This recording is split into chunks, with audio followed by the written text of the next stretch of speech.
He checked his phone, smirked, and said it like he was talking about the weather. I won't be home tonight. Not I'm working late, not something came up, just that. Then my husband looked at me from across our kitchen island while I was plating dinner for a family he barely noticed anymore, and added, almost casually, I'm staying at her place. The fork slipped from my hand and hit the marble countertop with a sharp metallic sound. For a second, I genuinely thought I had misheard him. After 19 years of marriage, 19 years of birthdays, mortgage payments, school pickups, hospital visits, sleepless nights, tax seasons, funerals, family vacations, and everything in between. Surely no man says something like that this casually. Surely there is still some leftover decency. But there wasn't. Not anymore. Jason Bennett stood there in a navy cashmere coat I bought him last winter, adjusting the cuff of his sleeve like he had somewhere better to be. Because apparently he did. Outside, the Seattle rain pressed softly against our kitchen windows. The sky had already turned that dull, steel gray Pacific Northwest evenings specialize in. The kind of weather that makes homes feel warmer, or at least they're supposed to. Mine felt freezing. "Excuse me?" I asked. My voice sounded unfamiliar, small, hollow. Jason sighed like I was inconveniencing him. "Come on, Rachel, don't do this dramatic thing tonight." That sentence alone told me everything. He had rehearsed this. Not the words, maybe, but the emotional detachment, the dismissal, the assumption that my reaction would be the annoying part of his betrayal. I stared at him. He loosened his tie and leaned against the counter, way too relaxed for a man detonating his marriage. "It's not working anymore. Us. Us." Funny how men love that word when they want to distribute blame equally, as if emotional abandonment is somehow a team project. I crossed my arms slowly. "And by not working, you mean you're sleeping with someone else?" Jason gave a short, humorless laugh. "At least someone still makes me feel wanted." There it was. Not guilt, not shame, a confession weaponized into criticism. I felt something inside me go completely still. Not shattered, still. Like the exact moment a lake freezes over, cold enough to preserve everything. He pushed off the counter and grabbed his car keys. "I didn't come here to fight." "No," I said quietly. "You came to announce." He ignored that. "She understands me." Of course she does. There is always a she who understands. A woman meeting the polished version of a married man whose rough edges were conveniently sanded down by his wife over 2 decades. She gets date night Jason, conference trip Jason, cologne Jason, not flu season Jason, not mortgage stress Jason, not father with food poisoning at 3 a.m. Jason, not laid off and spiraling Jason. No, she gets the highlight reel. Lucky her. I looked at the roast chicken cooling on the dining table, mashed potatoes, candles. The meal I made because tonight was supposed to be our daughter Olivia's first dinner home after finishing her freshman semester at UCLA. She was landing in 2 hours. Jason knew that. He simply no longer cared. "You're leaving tonight?" I asked. He shrugged. Timing's never perfect. That almost made me laugh, because men like Jason always develop philosophical views on timing once consequences arrive. I nodded slowly. "Who is she?" He hesitated. Just enough. Not because he was protecting her, because naming reality makes it uglier. "Alyssa." Of course. Alyssa from marketing. 32, sharp cheekbones, Instagram smile, always commenting fire emoji under his LinkedIn promotion posts like a teenager disguised as an adult professional. I had noticed her months ago, not because I was paranoid, because women notice shifts before facts, long before proof. Different cologne, sudden gym obsession, phone turned face down, passwords changed, business trips with suspicious confidence. He thought he was slick. Honestly, not really. I simply wasn't ready to know yet. There's a difference. Jason checked his watch. I should go. That sentence, that ridiculous, ordinary sentence, as if this were any other Thursday, as if he was heading to dry cleaning, not towards the collapse of a family. He walked towards the front door, then paused, turned slightly, and delivered the sentence that changed everything. Try not to make this harder than it has to be. Then he left. Just like that. No explosion, no screaming, no cinematic breakdown. Just a soft click of the front door closing behind 19 years of my life. I stood in silence. Rain tapping against glass. Clock ticking. Roast chicken cooling. Candles flickering for a dinner that would never happen. And then, my phone buzzed. A text from Olivia. Landed early, be home in 40. I stared at the message, then at the empty hallway, then at my reflection in the dark kitchen window. 42 years old, brown sweater, hair loosely tied up, mascara slightly mudged from a day I thought was normal. A woman who had quietly become background furniture in her own marriage. And suddenly, something inside me shifted. Not because Jason left, because for the first time in years, the room got quiet enough for me to hear myself think. I walked to my office upstairs, opened the bottom drawer of my desk, and pulled out a manila folder. Inside, bank statements, retirement summaries, property records, copies of investment documents, tax filings, insurance policies, private notes. Not because I was planning revenge, because over the last year, little things stopped making sense. Expenses, transfers, receipts, inconsistencies. And unlike Jason, I actually pay attention. My father used to say, "Trust is beautiful, but blind trust is expensive." At the time, I thought he was being cynical. Turns out, he was just experienced. I sat down at my desk and opened my laptop. The email was still there, unread, starred. Executive Operations Director offer, final confirmation. I'd been offered a senior role 3 weeks earlier by a healthcare startup in downtown Seattle. 6 figures, stock options, hybrid schedule, leadership team. A position I almost declined because Jason said it would disrupt family stability. Funny, he was very passionate about stability until it interfered with his affair schedule. I reread the offer. My finger hovered over the keyboard. Then I clicked, accept. A wave of calm rolled through me. Not happiness, not relief. Alignment. Like something internally misplaced had snapped back into position. Doorbell. I went downstairs.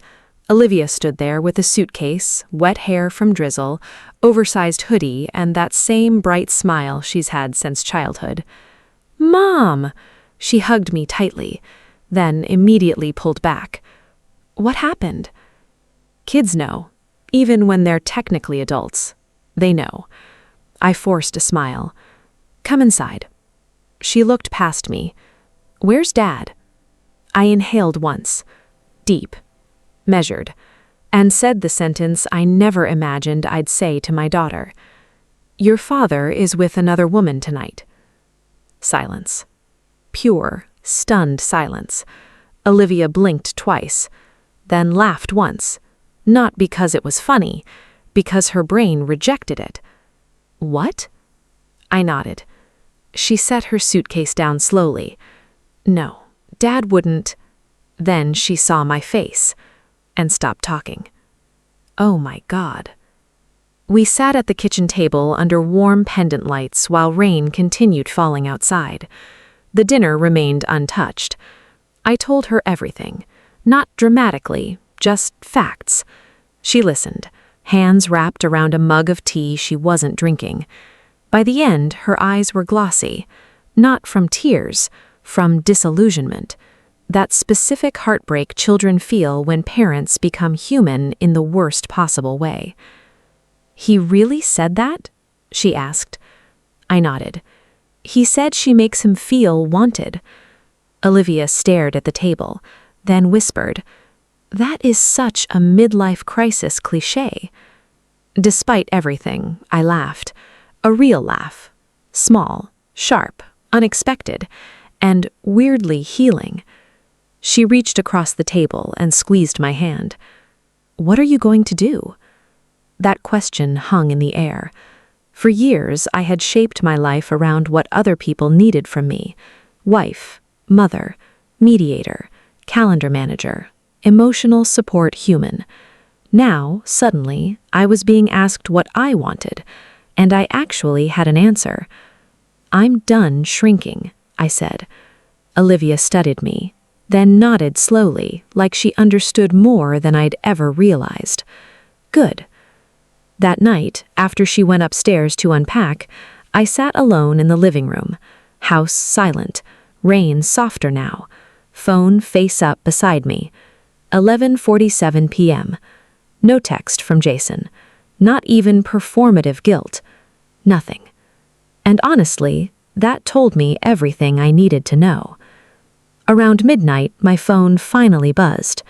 Jason. "Hope Olivia got home okay." That was it. No explanation, no apology, no concern for me, just logistical fatherhood. I stared at the message, then typed back, "She's home. Also, don't come back tomorrow expecting normal." 3 dots appeared, disappeared, reappeared. Then, "Rachel, let's not turn this into a circus." I looked at the screen and smiled, because there it was again.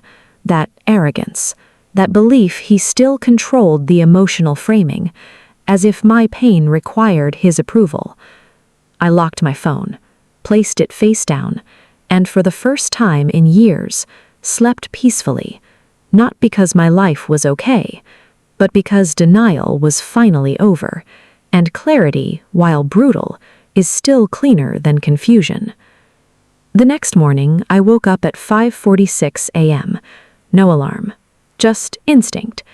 Seattle was still dark outside, gray light barely touching the edges of the windows. The house was silent except for the hum of the refrigerator downstairs. For a moment, I forgot. Then memory returned all at once. Not as panic, as fact. Jason left. Marriage fractured. Life altered. Okay.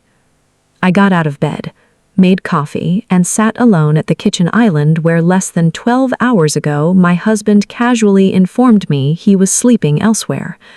Same marble counters, same pendant lights, different woman. Not externally, internally. That's where the real renovations happen. My laptop sat open beside me, new employee onboarding packet already waiting in my inbox. Executive Operations Director. Start date, January 8th. I smiled into my coffee. That title looked good on me. Around 8 a.m., Olivia came downstairs wearing one of my old sweatshirts, hair messy, still half asleep. She grabbed a banana, leaned against the counter, and studied me. "You okay?" "No," I said honestly, then added, "But I'm clear." She nodded, like that made sense, and it did. Pain with clarity is manageable. Pain with confusion is torture. Big difference. My phone rang. Jason. I let it ring. Then voicemail. Then another call. Then a text. "Can I come by and talk?" No. 5 minutes later, "I need clothes for work." Ah, yes, the true tragedy. wrinkled business casual. I typed back, "Your clothes are in garment bags by the garage." No response. An hour later, garage door opened. I stayed upstairs in my office, pretending to review onboarding documents. I heard him downstairs moving around. Closet doors, hangers, muted footsteps. Then silence. Then a knock. Not on the front door, on my office door. The audacity was honestly almost impressive. "Come in," I said. Jason opened the door slowly. He looked tired. Same navy coat, same polished shoes, slight under-eye shadows. Probably slept badly. Tiny violin. He leaned against the doorway. "You couldn't at least talk to me?" I looked up from my laptop. What part of "I'm staying with another woman tonight" felt like an invitation for discussion? He sighed. "You're being cold." That almost took me out. Cold. A man detonates 19 years of marriage and is somehow shocked the room temperature changes. Incredible. I closed my laptop slowly. "No, Jason, this is called emotional realism." He rubbed the back of his neck. "Look, I know how this looks."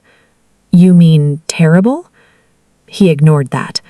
"Alyssa and I genuinely do not care about the details of your side quest." That stunned him.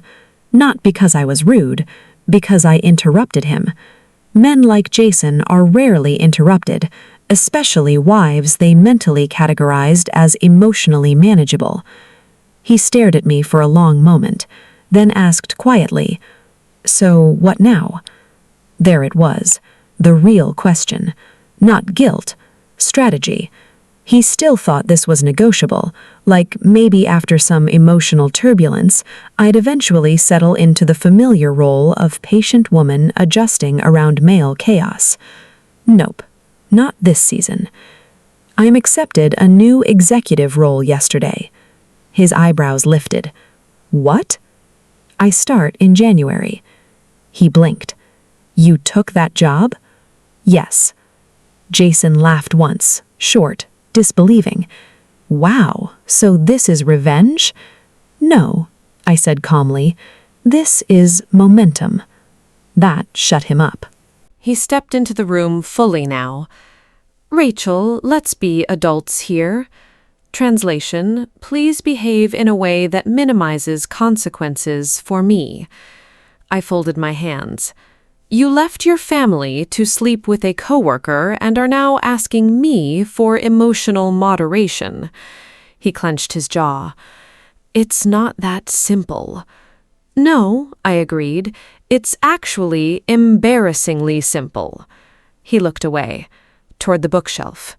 Family photos, travel souvenirs, the life we built, or thought we did. Then he said something that explained everything. He just got tired of feeling invisible. I stared at him. Actually stared. Because sometimes people reveal themselves so fully you almost have to admire the efficiency. Invisible. The man who had spent years being centered by an entire household. Career prioritized, meals prepared, social calendar maintained, laundry magically completed, emotional labor outsourced to wife, and somehow he felt invisible.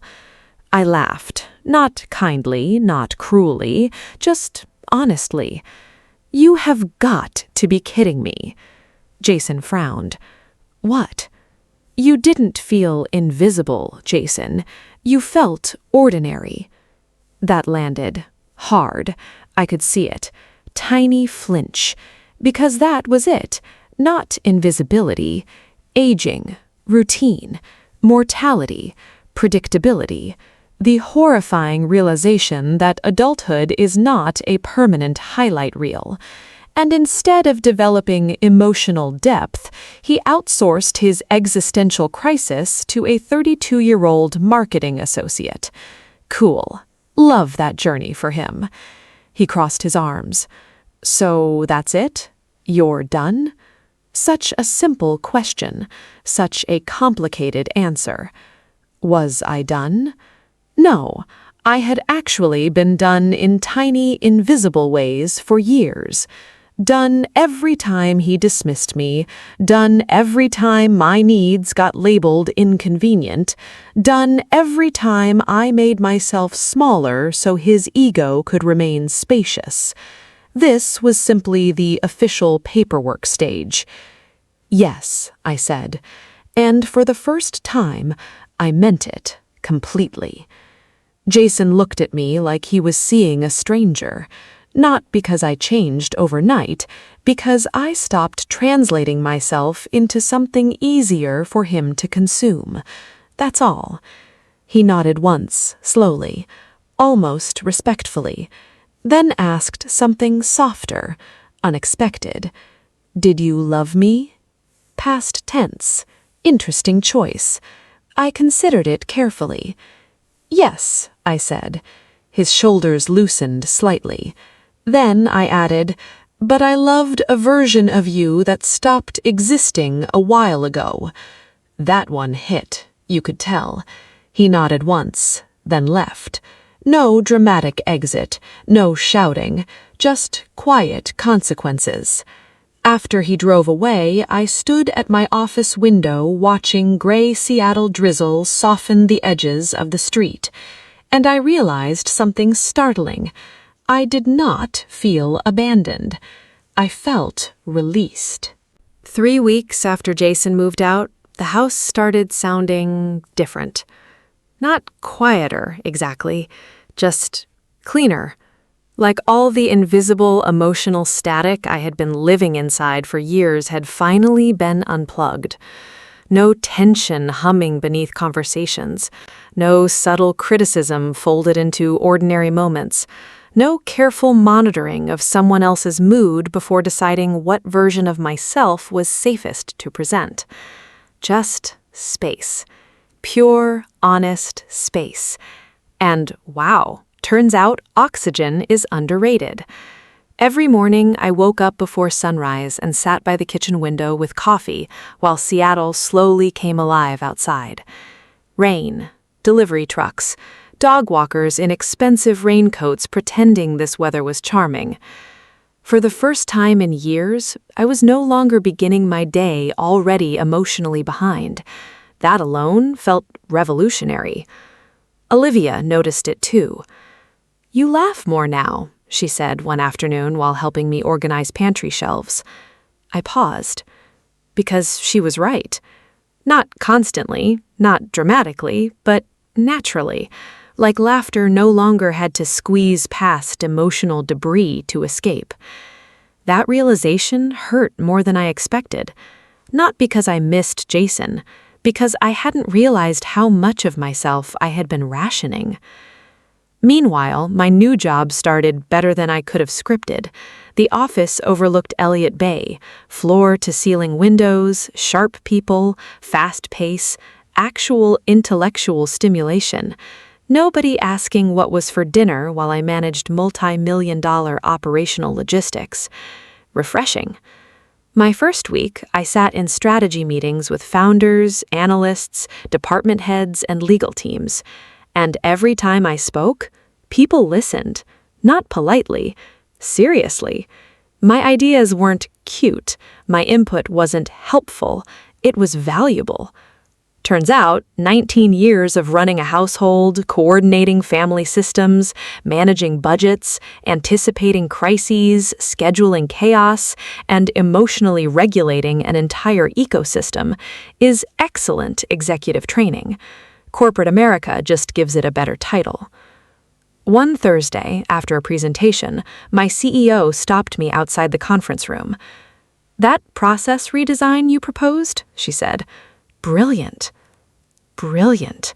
Such a simple word, but after years of being treated like logistical wallpaper, it landed differently.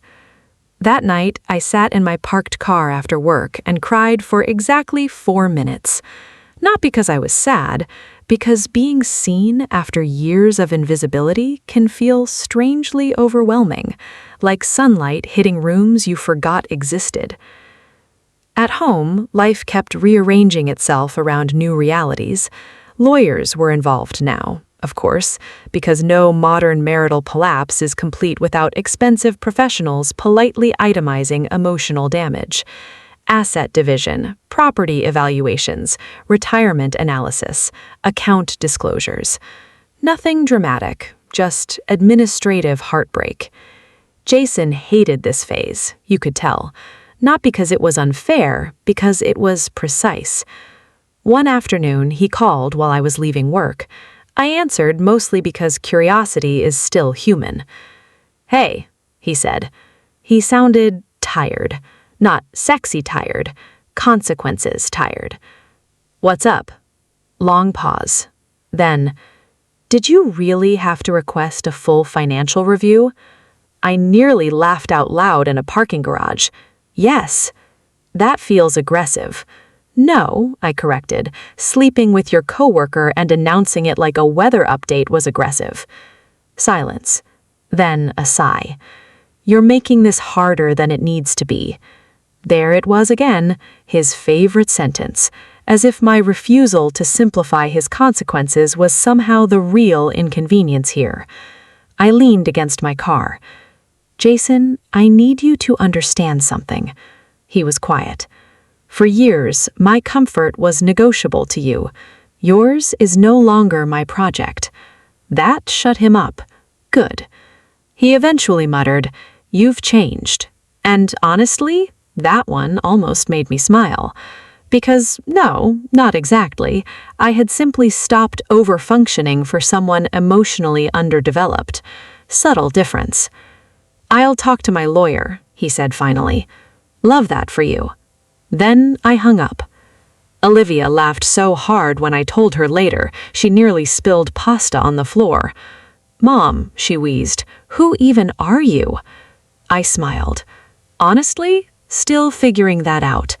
And that was the truth. Healing isn't one grand cinematic glow-up. It's weirder than that. Messier, less aesthetic. Sometimes healing looks powerful. Other times it looks like crying at Target because you accidentally bought his favorite coffee beans out of habit. Sometimes it's signing legal paperwork with a steady hand. Other times it's standing in your laundry room holding one of his old shirts, wondering how someone can become emotionally unrecognizable while technically alive. Grief is rude like that. It arrives in fragments. Around mid-February, Noah came home. My son, 22, grad school applications, permanent exhaustion. The emotional intelligence of a 45-year-old therapist somehow trapped in a man who still forgets where he parked. He hugged me tightly at the door, then looked around. "No dad?" "Nope." He nodded once. Probably for the best. Kids really do know more than parents think. Over dinner, he finally asked, "So what actually happened?" I told him. Not every detail, just enough. By the time I finished, Noah sat very still, then leaned back in his chair. Wow. That was it. Just wow. But somehow it carried layers. Disappointment, sadness, recognition. He looked down at his plate, then said quietly, "You know, growing up, I always thought Dad loved being admired more than being known." That sentence hit like a freight train, because, wow, out of the mouths of emotionally observant adult children. I blinked. "What do you mean?" Noah shrugged. He liked being impressive. Career success, nice watches, good stories, attention, validation, image. He was great at being admired. Pause. Less great at intimacy. I stared at him. Not because he was wrong, because he was exactly right. And suddenly, 19 years of marriage rearranged itself into a clearer pattern. Jason didn't just crave excitement. He craved reflection, admiration, novelty, a fresh set of eyes through which he could temporarily experience himself as exceptional. Alyssa wasn't really the point. She was the mirror. That realization changed everything. Because suddenly, this wasn't about me lacking something, it was about him needing endless external proof of his own vitality. That's a black hole no wife can fix. Not in this lifetime. A week later, I saw him for the first time since he moved out. Mediator's office, downtown Seattle, rainy morning. Classic. He looked older. Not dramatically, just visibly, like stress had finally started collecting rent. Navy sweater, slight stubble, fatigue around the eyes. A man beginning to understand that fantasy lifestyles often come with surprisingly administrative consequences. He stood when I entered. Hey. Hi. We sat across from each other at a long conference table with legal folders between us, like civilized emotional ruins. Very adult, very depressing.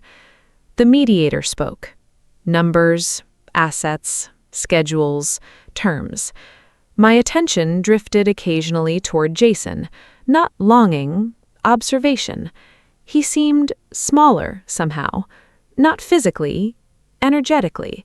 Like without the infrastructure of my emotional labor quietly supporting his life, things had become less frictionless. Interesting. At one point, during discussion of home equity and investments, Jason interrupted. Wait, what do you mean her inheritance is considered marital contribution? My attorney answered calmly. Rachel used inherited funds toward down payment restructuring and renovation capital. Jason turned toward me. You used your inheritance? I blinked. You knew that? He frowned. No, I didn't. And there it was. The moment. Tiny, brutal, illuminating. He genuinely didn't know. Not because I hid it, because he never really listened when information wasn't immediately relevant. 19 years, and he had somehow missed one of the largest financial contributions to our household. Wild. I almost felt embarrassed for him. Almost. The meeting ended 2 hours later. As everyone packed up, Jason lingered. Can we talk? Against my better judgment, briefly. We stood outside the building beneath a covered awning while Seattle rain blurred traffic into silver streaks. For a minute, neither of us spoke. Then he said it. I think I made a mistake. Ah, there it is, the emotional sequel nobody asked for. I looked at him, carefully, not cruelly, just clearly. You didn't make a mistake, Jason. He frowned. What? A mistake is forgetting an anniversary, burning dinner, sending a text to the wrong person. Pause. You made a series of deliberate choices. That landed. Hard. Rain tapped softly above us. He looked exhausted. I didn't think it would go this far. And honestly, that sentence fascinated me, because it revealed everything. He genuinely thought he could destabilize our marriage, pursue excitement, fracture trust, and somehow still maintain emotional access to the life I built around him. Like betrayal came with a soft return policy. Nope, not how that works. Well, I said quietly, it did. He swallowed. How are you okay? Such an interesting question. As if my stability was now somehow mysterious, as if he expected me to remain permanently collapsed in relation to his choices. I thought about it, then answered honestly. I stopped centering you. He stared, and I continued. For years, my emotional weather depended on your behavior, your moods, your approval, your distance, your warmth. I shook my head slightly. Not anymore. He looked away, toward the street, toward nothing. And suddenly I felt it. Not love, not anger, compassion. The safe kind, the distant kind.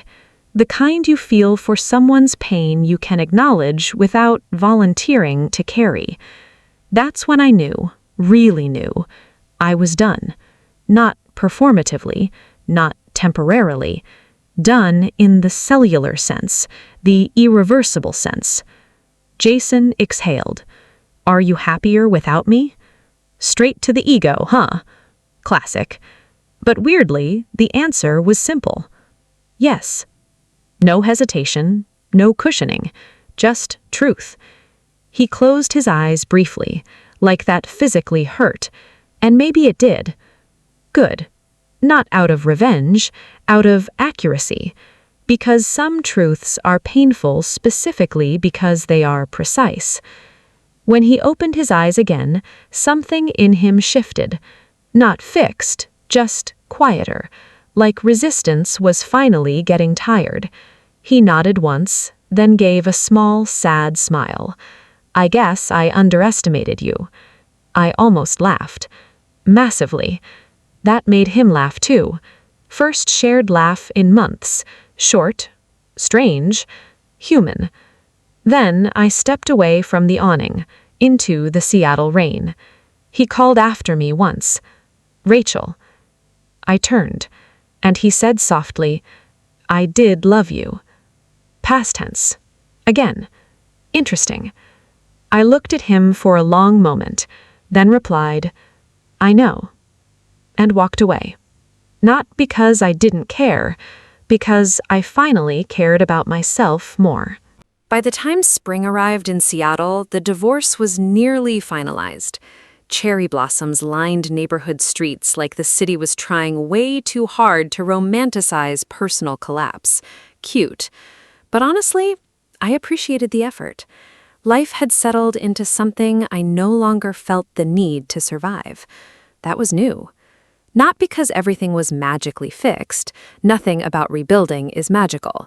It's administrative, paperwork, therapy, budget adjustments, learning how to sleep diagonally across a bed without feeling symbolic about it.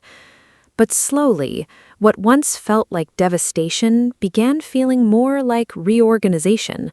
And wow, those are not the same thing. At work, I was thriving. Not in the performative girl boss way social media loves to package like emotional trauma is secretly a networking opportunity. No, real thriving. Quiet thriving. Competent thriving. I knew what I was doing. People trusted me. My calendar was full of things I actually chose. Meetings, strategy sessions, dinner with colleagues, solo walks by the waterfront. Yoga classes I attended purely because I liked them, not because they fit anyone else's version of my ideal self.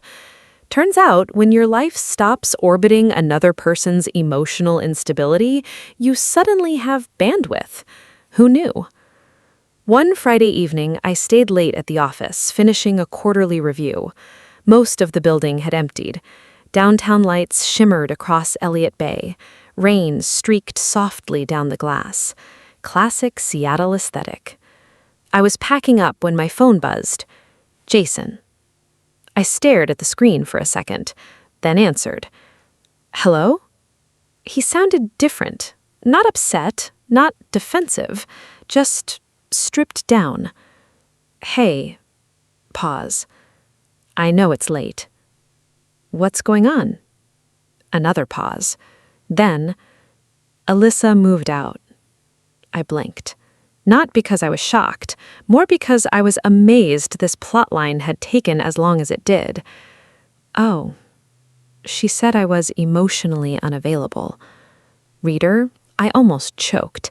Not because it was funny, because the irony was so aggressively on the nose it felt written by a Netflix algorithm. I leaned against my desk. That must have been difficult. And yes, I meant it, because by then, my emotional landscape had changed. His pain no longer felt like justice, just consequence. He laughed once, a tired, broken little sound. You know what the messed up part is? What? She was right. There it was. Not performance, not manipulation, recognition. Late, but real. He continued, I keep thinking changing environments would change me. Different woman, different apartment, different routine. Pause. But apparently, I'm still me everywhere I go. Growth. Ugly, inconvenient growth. My favorite kind. I was quiet for a moment, then said, That's usually how it works. He exhaled. I'm sorry, Rachel. Not flashy, not dramatic, just plain, human. And honestly, that apology would have meant everything to an older version of me, the one still negotiating her worth through his awareness. But now, it simply arrived. A fact. Nothing more. I know, I said. And I did. For the first time, I genuinely believed he meant it. Not because he lost me, because he finally met himself. That is often the harsher punishment. We talked for maybe 10 more minutes. Nothing emotional, just honest. He had started therapy, regularly, not performatively, no longer to manage stress, to actually examine himself. Bold move. He asked about Olivia and Noah, work, the house sale, life. Simple things, strangely normal things. At one point, he laughed softly and said, You sound lighter. I smiled to myself. I am. He was quiet for a second, then said something that stayed with me. I think I spent years confusing being needed with being loved. Wow, there it is. The whole thesis, the entire marriage in one sentence. Needed, admired, centered, managed around, prioritized. These things can feel a lot like love to emotionally immature people, but they aren't. Love requires mutuality, presence, curiosity, humility, maintenance. He had wanted devotion without introspection, and eventually the math stopped mathing. I looked out at the water and admitted, You weren't the only one confused. That surprised him. What do you mean? I thought about it carefully. For a long time, I confused being useful with being valued. Silence. Then, yeah. Two people standing in separate lives, finally speaking a shared language. A little too late, but still. There was something clean about it. Not closure exactly, something better. Accuracy. When we hung up, I sat in the dark office for a while, phone beside me, city glowing outside, and I realized something important. Forgiveness had happened quietly, not as a grand moral event, not because he earned it, not because reconciliation was on the table. Absolutely not. But because anger had simply become inefficient, heavy, outdated, like carrying winter coats into spring. Useful once, not anymore. A month later, the divorce finalized. Just like that. One courthouse, several signatures, one judge with the emotional energy of someone who had definitely seen worse, and then done. 19 years reduced to legal completion. No fireworks, no soundtrack, just finality. Outside the courthouse, warm spring air hit my face. I stood on the steps holding a folder containing the official documents and waited. Not for Jason, for myself, for some big feeling. Grief, relief, triumph, something. But what came instead was simpler. Stillness. Not emptiness, stillness. Like a room after furniture has finally been arranged correctly. Jason exited a few minutes later. He stopped beside me, hands in pockets, blue button-down shirt, no tie, less armor. We stood in silence for a moment. Two people no longer legally connected, but permanently altered by each other. He looked at the courthouse doors, then at me. Well, he said. Well, I echoed. He smiled faintly. You look good. I laughed. Trauma glow up? That made him genuinely laugh. Then he shook his head. No, peace. That hit differently, because he was right. Not prettier, not younger, not more polished, just peaceful. And after everything, that felt like the highest compliment imaginable. He looked down at the folder in my hands, then back at me. I really did love you, you know. Present tense would have been messier. Past tense was cleaner. Kinder, even. I nodded. I know. And I meant it. Because here's the thing nobody tells you about heartbreak. Sometimes people do love you. They just lack the emotional maturity to love you well. Those are not interchangeable, and confusing them can cost you years. Jason inhaled slowly, then said, You were the best thing in my life. Oof, a little dramatic, but fine. I smiled sadly. You should have acted like it. That landed, right where it needed to. Not cruel, just true. He nodded. No defense, no excuses. Growth really is wild to witness in the wild. Then he stepped backward. Take care of yourself, Rachel. I plan to. And just like that, he turned and walked away. Not as my husband, not as my enemy, just a man I once built a life with who arrived too late to fully participate in its second version. I watched him disappear into a crowd of strangers and felt nothing catastrophic. That's how I knew I was healed. Not because the story ended beautifully, because it no longer controlled my nervous system. A week later, I sold the house, not because I had to, because I wanted a clean chapter. Fresh walls, fresh routines, no ghosts disguised as floor plans.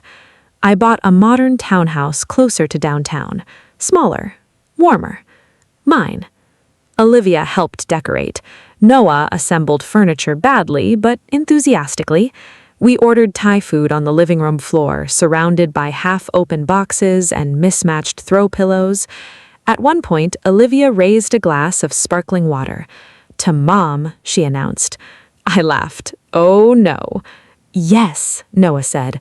He stood dramatically. To the woman who survived emotional nonsense, corporate onboarding, legal warfare, and Dad's identity crisis. I covered my face, laughing so hard I almost spilled noodles. Olivia added, and still somehow looks incredible. Now that, I said, is the energy I'm carrying into this next chapter. We clinked glasses, and in that moment, surrounded by my children, cardboard boxes, takeout containers, and a life I had rebuilt from the inside out, I understood something deeply. Jason leaving did not ruin my life.